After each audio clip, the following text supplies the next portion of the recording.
Welcome back to Before You Do with Verlyn.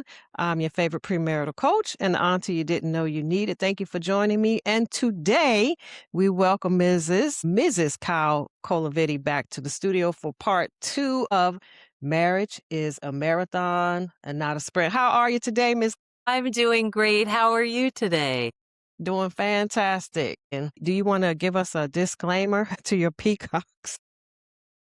Yes, I thought I better. So I live where there's wild peacocks in the area, and they're so much fun and they're so beautiful, but it happens to be spring, and so it is mating season. No. They are in full bloom. But yes, if you've never heard a peacock, you might hear it today. It is, we said, a combination between a baby and a cat screaming. It's a lovely sound. Right, It's just the peacocks calling to right. one another. In So I mating thought, season. yeah, and I thought, well, they might appreciate our podcast today.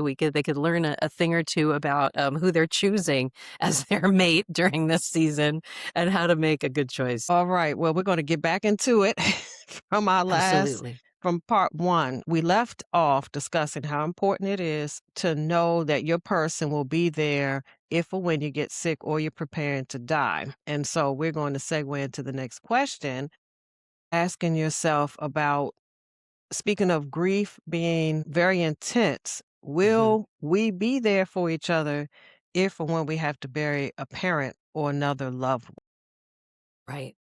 And that question came about actually through a friend of mine. She was going through a really bad breakup, or as Ian Van Zant likes to call it, a powerful learning experience. We relanguage so we feel better about it. But she had been with a therapist just trying. She was having such a hard time. And she came over and all us girls were together. And she said her therapist asked her, will this man be there for you when you bury your parents? And every one of us went like a chill and just this look of like that. I was like writing that down, adding to the questions, and was like, that is so huge. And at the time, I don't think in the room any of us had lost a parent or been through that. But, that is hopefully the natural progression is that parents die before children. It doesn't unfortunately always work out that way. But that was kind of what was foremost on our minds. And it was really like, oh, wow, that's so huge and so important. And if you haven't experienced grief at all, if you haven't lost someone close to you, inevitably you will at some point. And once you do get into that grief journey, it is a long and arduous trip, and you need a lot of support, and especially from your person, your main person in your life, and wonder, is this person going to hold that space for you? That's true. By the time my husband and I met, his parents were already deceased, and my both of my parents were alive, and so my mom is still alive, but a few years ago my dad passed away. So we went through that. We live about close to 2 hours plus away from where my father was. He moved out, and it was getting back and forth to hospitals, well, to the different hospitals and rehab. It was getting back and forth to his apartment, doing my best to keep up with the bills. And at that time, I was homeschooling all 3 of my children. So, I mean, they were teenagers, and so it wasn't like they were little children, but I was still, responsible for their education. And my husband stepped up in a huge way, especially driving 2 hours back and forth every day. So it was like a 4 hour whenever I had to go to the hospital or go to where he lived. And so that was major in terms of having that type of support, that my husband was taking me every day when I had to go back and forth. And then when my father was having long-term complications and I needed to contact one of those senior buildings where he was living. Hmm. And I'm telling you, it was one day I tried every number to get through, I couldn't get through it. I looked online, I Right. could not get through, and then I finally got through, and then I left messages, and then I couldn't get a call back. And my Mm-mm. husband got at one sitting, he sat down, found a number, called, and talked to the manager. You're like, how'd you do that? Right. How did you I've been sitting here for hours, maybe a couple of days trying to contact someone to say, "Hey, I need to get in the apartment. What do I need to do?" These things. Unfortunately, my name was on the emergency contact list, and so that was a good thing.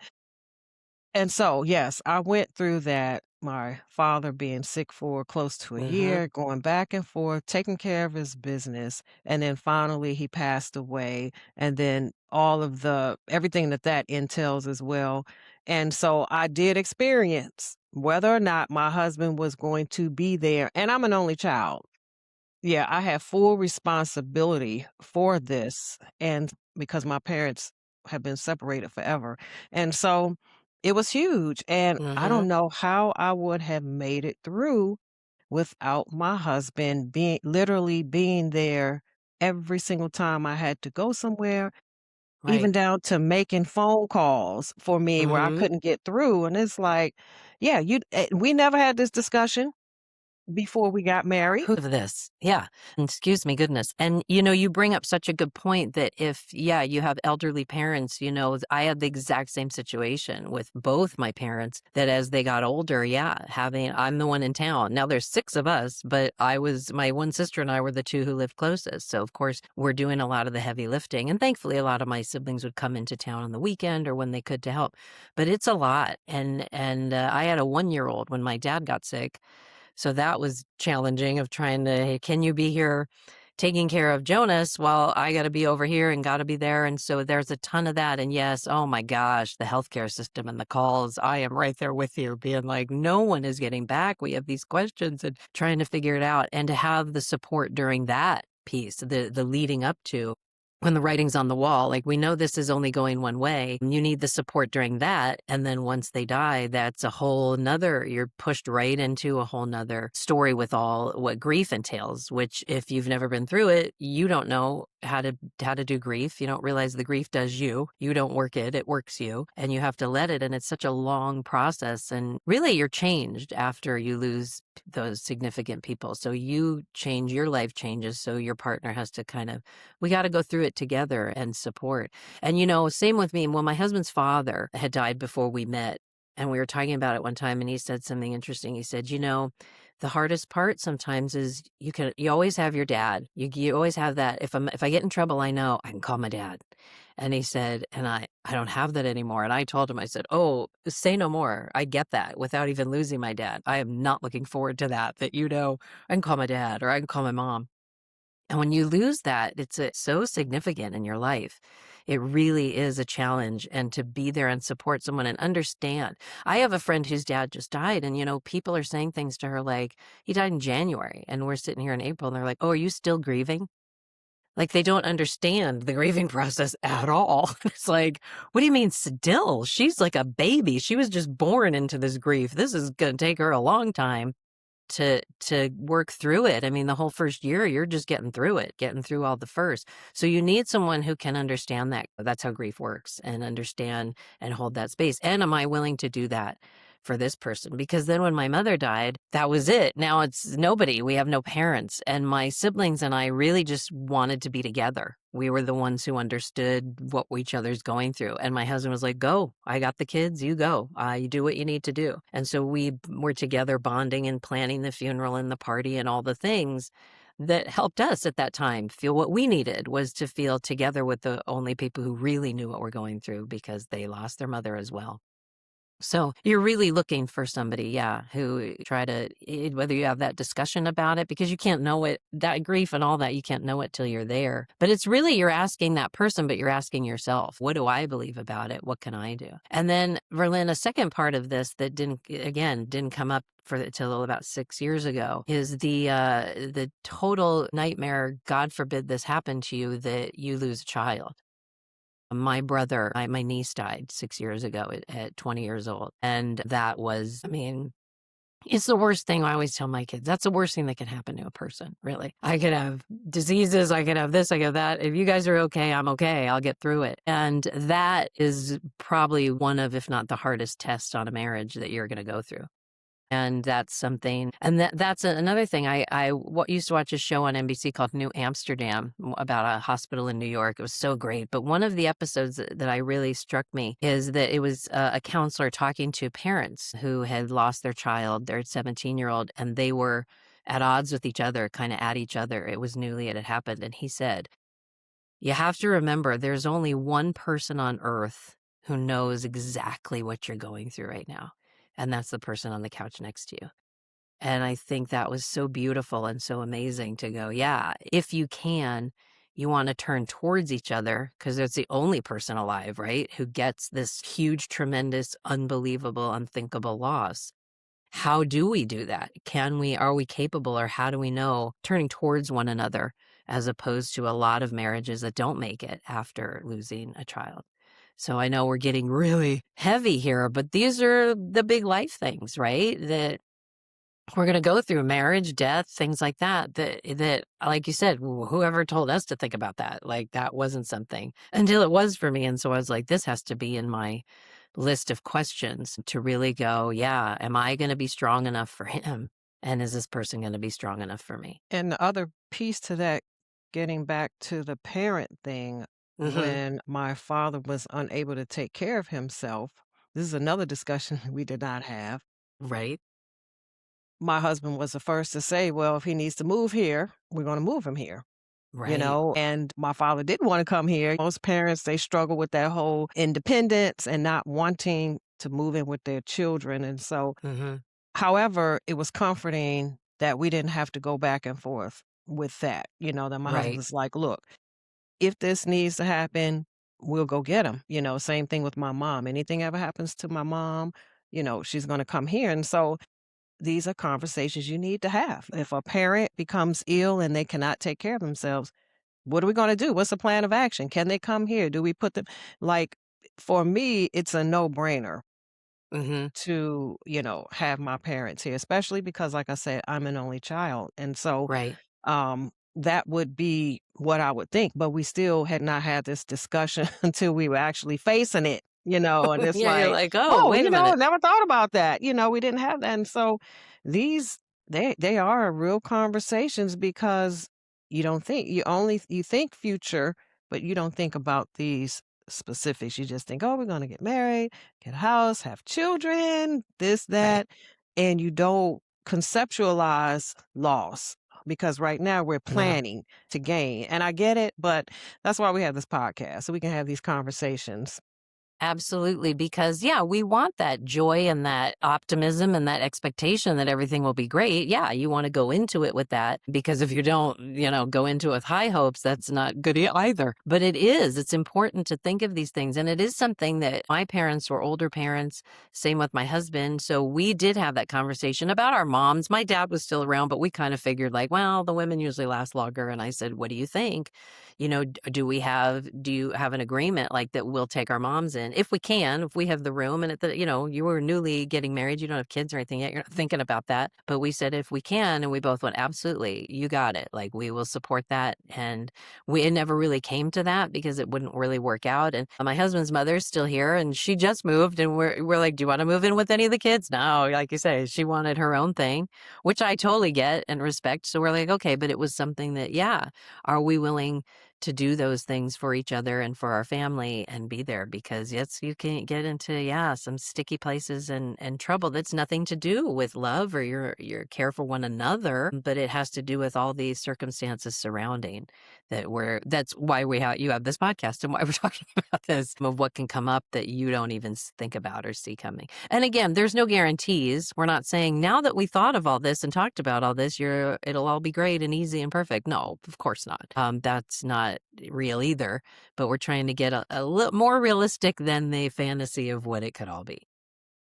Absolutely. Okay, so moving beyond that, and this Yeah. is going to get really good. All right. Yeah. So the next question, and this is really something you have to really sit with. Yeah. Okay, are we willing to do whatever it takes to work out whatever issues arise between us? Okay. And one key thing that you said, it isn't a matter of if, but so Right. when the issues arise, because no matter how much you plan, no Hmm. matter how much love is there, and all of that, issues will arise.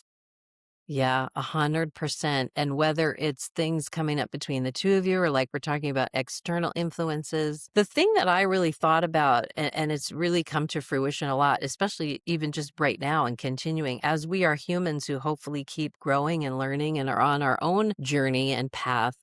things come up for us that we didn't even know were a problem that all of a sudden rear their ugly head in your 50s or whatever that you're going, my gosh, stuff you have to work out with yourself, but you're in partnership with somebody else. And so there's all sorts of things. My favorite thing right now that I heard is someone I love to listen to and think he's so wise. He's Dr. Gabor Mate. He is a retired physician and a trauma expert. He's amazing. He has a great documentary called The Wisdom of Trauma, which I highly recommend. Really interesting. And I think his latest book is called The Myth of Normal, but he has a bunch of books and he has a lot of classes online you can take about your past and childhood and trauma and things like that. But most recently, something he said that I loved, he said he has learned more in his 57-year marriage than anywhere else. And this guy's a physician. He's got like major schooling. And he says that because he said, we partner with someone who is at the same level of woundedness as we are. And he said, therefore, you are going to be triggered, or I like to say, you're going to be activated by something this person says or does or the way they are. And it's in order to promote your healing. This is why we're drawn to these people, is that's how we're going to heal these things that are from our past or our wounds is by the person activating them and being in hopefully a safe space to heal them. But what happens is we start battling. We battle one another instead of helping each other heal and seeing that me freaking out on what you just did right there isn't really about you. It's about me. Why does that bother me so much? Why am I so upset? And sometimes it's both and. Yeah, okay, leaving your dirty towels on the floor or something. We need to negotiate those little things and that. But sometimes what I'm seeing, it's a tone of voice or a way that my husband is to me that I react. I don't like to say overreact because how you feel is how you feel, but it's stronger than maybe might normally be because it's bringing up something in me of how I was talked to as a kid or an experience I had, that it's activating that in me and upsetting me more than really about him. It's about what I need to work on with myself. But we get into the fight. It's both of our traumas or both of our wounds fighting each other, not even the person who is there. We had that experience at a store one time that I had this coupon and this thing, and I was like, ask the guy. And I'm telling him, ask the guy, say this to the guy, say this to the guy. And he's getting all upset at me. He's looking at me like, I got it. Like, don't tell me what to do. And then he's upset. And I'm like, well, I don't think I'm telling you what to do. And we stopped. And I said, you know what's happening? What I'm telling you has nothing to do with you. This is my deep fear. I am afraid to stand up for myself. I'm afraid to say, hey, excuse me, in the store, because I was there. Oh, that's all my trauma, my childhood, what I never got to do. So I'm trying to get him to do it. It could have been my friend. It could have been my sister. I'm just trying to get somebody else to stand up because I can't do it. He doesn't like being told what to do and thinks I'm telling him what to do because I think he's an idiot. I don't think you're an idiot. I feel like an idiot and it's coming out on you. But we're taking it so personally. And we both, in the middle of this store, had this like, oh, moment of, yeah, it's not really about the other person at all. We're taking personally something that has nothing to do with you. Like I said to him, you're not in that. It could be anybody standing there. This is about me, my fear, and then me hating myself that I'm afraid to talk to somebody and all these issues that I have. And I'm not telling you what to do. You cannot do it. You totally have choice. If you don't do it, you don't do it. But he's feeling from his childhood, from his father issues of stop telling me what to do. And so we were lucky in that moment that one of us stopped to go, wait a minute, let me explain what I'm doing because I'm recognizing it. And then he could recognize, oh, here's what I'm feeling. But if you can't do that, you're going to keep battling all the time. You're going to keep fighting because we're not willing to look at myself. I'm just going to blame you. And then I'm going to That go, you're horrible and I shouldn't be with you. And I'm going to divorce you. And then I'm getting the same guy in a different pair of pants mm, mm, because I mm. haven't healed what I need to heal. So that's just one sliver of something, a little thing that could be worked out or issues that could come up with you that aren't about your spouse. That's some good stuff. 2 things to speak to that. Number 1, I was having a conversation with a young lady, and she was saying some person was doing some things, and what she said was, "I hate him," and she was like, "I hate him." And the conversation I had to have was, that person is not responsible for you hating him. The issue is that hatred is already in there, and like you said, they've activated or they've triggered it. And so you gotta go back and find out, "Why do I have this hatred in me? What is Yeah. it?" And now this particular thing has happened and he's done it. But let's not focus on that. Let's go back and see, why is this hatred? Because that's a strong word, that's a Yeah. strong emotion. I mean, I understand how that can happen, but like you said, we don't stop and look inward at ourselves. We immediately, just like she said, I hate him and the whole gamut of everything he had done. And with that, it reminds me of what you said the first part. You said, get married and start saving your money and put it towards your child's therapy. Like, Therapy that's fund. a real thing. Yeah, have a therapy fund. So even if Yeah. you don't handle all of the issues, like what you were able to do in that moment, you can recognize it. And Right. so if you even grow to that point, if therapy gets you to you where you can say, wait a minute, I see where this is going. And you might not be able to handle it at that moment, but at least you'll know it starts with me. And that's Mm, huge. Like, I have this book, and I read this a couple of years ago, just helping myself through some things. And it's called It Didn't Start With Me. right. And what it does, it takes you back through your mother, your father, their traumas, their parents, Yep. on, because these are things that have not been handled, and so we pass it down and pass it down. And so, like you say, when you have that baby, get that therapy fund, because it is inevitable, especially if Yeah. they link up to someone, like you said, you're going to trigger or activate. It's going to be triggered Yeah. or activated in you. And it does not matter how much you like them. It doesn't matter how much you love Mm-mm. them. None of that matters. If it's in you, just like a jack in the box, you just keep turning that thing, Yep. and it's going to pop out. It's going to pop Absolutely. out. One way or another, at some point down the line, it definitely is. And, you know, it does take a lot to kind of be able to go, maybe this is here to teach me something. What can I learn from this? And stay curious. That's one of my favorite words lately is the curiosity. It works with your kids, it's with parenting, with anybody. Be curious. What's happening here? What's really going on here? It's the surface. It seems like we're fighting about, yeah, this cup on the counter, but what is the argument really about? Not that you shouldn't talk about, how you guys want to live together and things like that. I'm not suggesting that we let everything go, but it's the kind of looking at it with a curiosity. And that's the thing. When I say, what are you willing to do anything? I have lucky I partnered or got with somebody who he's very open to reading books together. We've been to therapy together. We've done an online relationship coaching course. And I was like, well, this sounds kind of cool. Let's do this. Okay. He's in. He's not going, no, no, no, I'm not doing that. And again, willing to do whatever it takes that we need to work on. And I mean, recently going through menopause, it's brought up all sorts of fun stuff. And marriage and menopause don't get along so well, I found. And so we have to work through that new thing, that's coming up for us and go say, you know what? Do we need a third person in the room? And we said, we do. So we go back. It's not like one and done, or you have to be in therapy for the rest of your life, but maybe you get into a season where you're going, we're not really hearing each other. We're not navigating this so well. So what do we do? What can we do? And that both of you are willing to do that work together. But really it does what we're saying come down to, are you willing to look at yourself? Because unfortunately a lot of people aren't. They're Mm, not. Yeah. I have a couple I work with maybe about a month ago, and we worked through some things. And I told them, I said, don't wait until a blow up happens or wait until some big issue. It's just like your car, you get maintenance. You don't wait until it Mm-hmm. falls apart. You get your oil change, you get your fluids checked, all of these things. And so I encourage them, keep coming back so you can maintain your marriage. Don't wait until it gets crazy. You want to practice maintenance. And what I like that you said was that your husband was willing. You have to Mm-hmm. ask these questions up front, because lots of times, particularly with men, they're not willing to go to therapy. I don't need Right. therapy. I don't need somebody telling me what to do in my marriage. And this is a conversation too we did not have. And I'm at the point where I tell people, not only should you have a conversation about if you be willing to go to any form of therapy or coaching, put it in writing. Just in case, just in case he forgets. Say, I didn't say Sure. that. Here it is. Here's your signature right here. I You got the said it. contract. Yes, here it is.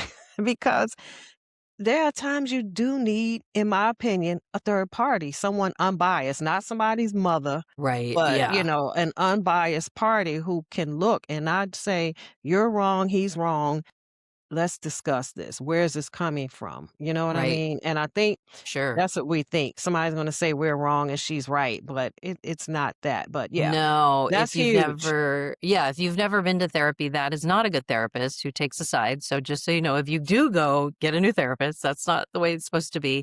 And that, yeah, it's kind of what we're looking for. What I say to my husband, Vince, I say, I want him to hear, here's what I'm thinking. Here's what he's thinking. What are you hearing? What do you hear in what we're saying? Because to me, that's a great coach. Just a friend of mine who is training to be a life coach, and I was her guinea pig. I said, yeah, I'll be your guinea pig to learn. Ask a question and I'd say, "Here's what I'm feeling," and I tell her all this stuff, and she would just boil it down to, "What I'm hearing is this," and I'd go, "Yes, yeah, yeah, I said all blah, blah, and you nailed it, just what you're hearing," and that is what a good therapist could do for you, that you're like, "I'm thinking this, and blah, blah, blah, and he blah, blah, blah," and he or she can boil it down to, "I'm hearing this is what's really happening," or the heart of it, or what, and you go, "Yes, thank you, that's what we need to work on." Or just even they teach us communication skills, a better way to talk about an issue without blame, without accusation, and teaching us, the one that we talked to was so fantastic. He said, we're not looking for compromises more than we're looking for the win-win. How does everybody get something they want? Because if we have a win-lose, that person across the table from you who you love is losing. Do you want them to lose? Like, no, I love you. I care about you. And even though like maybe something comes up like for that woman and I'm hating you right now, like you're angry with them, go back. Really, it's not about that. You love this person and you want the best for them. And it's kind of come up for me lately, something about, think about a child coming to you really hurt or really sad or even sharing like, "Mom, I don't think you love me. I don't feel like you love me." Are you gonna go, "What are you talking about? Of course I do," and get angry? No, I hope you don't. You're gonna go, "Oh my goodness. I hope I'm not doing something to make you think that. I love you. What can I do to repair this so you know how much I love you?" And you're gonna give him a hug and you're gonna have those soft feelings and stuff. Why aren't we doing that with our spouse or your friend or someone who's coming to you saying, "I have a hurt"? We love them. How do we be gentle? How do we be soft with one another? The world is hard. We are have that out there. We don't need that in our homes and in our marriages, especially. We want that person to be a soft place for us. And if they're not, it's probably because there's something going on with them that they can't do that. And so then are they willing to look at why can't I be vulnerable or give you the comfort you need or meet your needs? It's probably something with me, but a lot of us are going to blame, well, it's because you're this way, because my spouse is this, so I'm not doing the thing. And it's like, we really have to be willing to look in the mirror, hard look in the mirror and go, and I just recently had to say to my husband, "Yeah, I've recognized, like, I don't think I'm giving you what I'm asking for you to give me. I want you to be away with me, and I don't know that I'm being that way with you." And now it's not easy to admit that. That's a hard, like, "Ooh, what am I responsible for here? What am I not contributing to this marriage? What do I need to be better at?" Not just going, "You need to do this, you need to do that." Yeah. Exactly. It's interesting you brought up the communication piece. I was working with coaching a couple and I had to explain them and we had to practice reflective listening.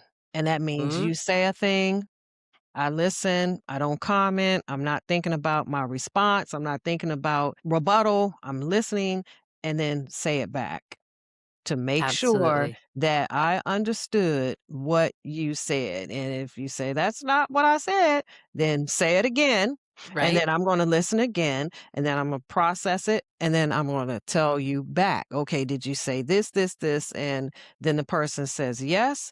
And then you go forward and see where do we go from here. But that piece is huge. I think we all have the part of talking and expressing ourselves down. But whether or not we are listening, and really hearing and understanding, that is critical. And then the other piece to that is non-accusatory language. Because Yep. like you said, you can look and say, "You did this, you make me feel this way, you." Yep. And that accusatory language throws up such defenses. And so you have to learn to say, okay, when you did this, I felt, you have to take responsibility for your feelings and then dig deeper. Why did I feel that way? Well, because I'm Right. controlling. I like to have everything my way. All of these things, like you said, you have to determine, are we willing to work through all of our own mess and then each other's mess together and throw the D word that's not an option? Both Mhm. my husband and I have been married and divorced. And so we were like, you know what? We're not doing this again. Right. Like, Yeah. whatever, we're not doing this again. And so that means we have to dig down and get deep Yeah. and do the work, Definitely. which is not always easy, but it can be done. For sure, and those communication tools that you said, 100%, those are things that we had to learn. Because 'cause I'm like, "Why we learn about the Civil War 3 times in our schooling, why don't we have a class in communication?" Maybe one of those years we just trade out the Civil War for or the the American Revolution that we keep learning about and learning about. Like, why can't one of those years we go, "Let's do communication instead?" Because that's where we get into a lot of trouble, and you're totally right. Like, I made a cheat sheet that I've shared with friends from some of the webinars or different people I've heard on that communication of start with empathy and curiosity. You wanna hear and how to say, "When this happened, I felt this," and the story I told myself, that's where your crap comes in. So, when it happened, I felt this, and the story I told myself is, "You don't really care about me. I'm not important to you." And that's my issue. I think I'm not important to people in life, so that's triggering that, and so there it made it even worse. Not that what they did, they don't have to say, I didn't mean that, I apologize for doing that," or "Here's what I really meant," but it's also I have to have the awareness of what is it bringing up in me that I'm telling that story, about something that probably isn't going on, and that reflective listening, right? That's huge. That is a big one that we had to learn too, because no one teaches you this as you're going, your merry way through life and not understanding why people aren't understanding you and you're not understanding them. And it's very much all these tools that have to come into play. And are we willing to keep learning? That there was a song I love called The Best of Me, and he says, "No matter how much we have to learn, I hope I save the best of me for you." And that's what we'll think about, like and I said that to my husband on our wedding day. I said, "The best parts of me found you. I know that. Like, there's something drawn because 'cause you're such a good person." But it is, no matter how much we have to learn, that we keep going, knowing that there's a lot to learn. We don't know everything. We don't know what's coming, and to remain open to that because otherwise, yeah. And again, I loved when I heard that and I use it often. If you don't heal your things here, it's just the same guy in a different pair of pants or the same gal in a different dress. It's you're going to have that same feeling come up, that same issue come up. So hopefully you're finding a safe space to work it out with. And I felt that early on with my husband, I had a pattern of someone says something that's hurtful or I'm uncomfortable with what's going on, so I'm out. I'm going. I'm done. I'm just leaving. Good night. I'm not gonna talk to you again because I don't know how to deal with this. And we had that come up with us early on in a conversation and I just thought, I'm out. I want to get out of here and I'm not talking to him. And I finally for the first time said, "Here's what's happening with me. I wanna leave right now and just not talk to you ever again because this is hard." And he went like, "Oh, no, is that?" I said, "Yeah." I said, "Please don't let me leave this room. I'm asking for your help here. I don't wanna lose you because I don't know how to deal with this situation. I've never learned how to work through an issue." And he said, If you want me to keep you here, I'll keep you here." I said, "Yes, keep me here." And we sat and talked it out and got through it, and it felt great. It felt amazing. Like, "Oh my gosh." I finally, because it's a pattern I had, and thankfully he was the right place or the soft space or the safe place to say, "Hey, can you help me through this?" Instead of doing the same old crap I always did and being alone again or being unhappy. And so if that helps anybody that as hard as it might be in that moment when a feeling's coming up that's icky and awful and you want to run, if you take a deep breath and say, "Hey, will you help me through this?" and stay and work through it, on the other side of that pain or that trauma or that issue that's coming up for you is freedom and joy and a partner and something that you can then really build upon and work through. Yeah, the thing I tell couples or individuals, whoever I'm talking to, is it doesn't matter who you're with or where you go, you always take you with you. That's Yes. it. You take you with you in every relationship, everywhere you go, and you can't escape you. And so No. that's a good way to go into. If someone wants to connect with you, Kyle, how may they do so? Well, they can do so through my website, kylecolavidi.com. I'm also on Instagram. I am on Substack. I do some writing and things on there that they can find me. Where else do we find people? LinkedIn. If you are a person on LinkedIn, you can connect with me through there, and I would love to connect with you or help in any way that I can. Absolutely. Thank you, audience, for joining the conversation. Make sure you hit that like button and please subscribe if you haven't already. Make sure to share this out with at least 3 or 4 people and visit my website, verlyntarleton.com. Pick up your freebies. And soon I'll be gathering the ladies group together so you can be seen. All right. If there's one thing I know how to do, and that is to get a good man, and I'm going to show you how to do the same. In the meantime, may you experience extraordinary love. Bye for now.